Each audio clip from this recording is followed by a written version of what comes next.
Minister Garwe in hot soup after threatening to gouge people's eyes. The 8th of September 2025. Spread the love. Video footage emerged earlier in the year showing local government minister Daniel Garwe standing before a packed hall, clad in full ZANU-PF regalia, threatening residents of Cloverdale Farm with brutal violence. In the footage, Garwe can be seen rising to his feet and angrily declaring that he would gouge out their eyes if they defied his orders.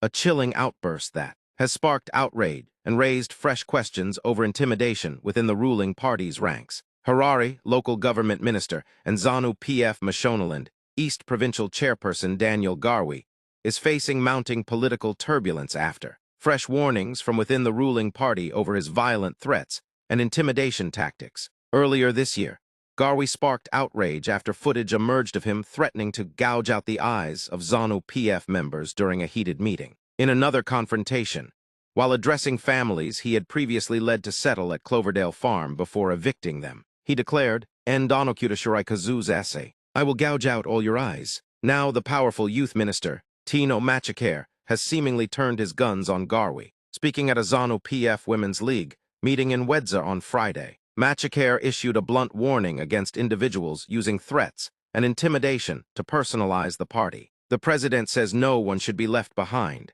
but there is someone who wants to leave everyone behind and go it alone. Machikere said, "Who are you? Did your vote count to 5? You have 1 vote and so do I. If you want to provoke us, we will beat you right in front of the people." Though Machikere avoided naming Garwe directly, party supporters from Mashonaland East were quick to identify him as the target of the remarks. Insiders say Garwe has been aggressively pushing a controversial agenda to extend President Emerson Mnangagwa's term from 2028 to 2030, threatening party members who oppose the move. Garwe's own political record is checkered. In 2013, he broke ranks with ZANU-PF and stood as an independent candidate, only to lose.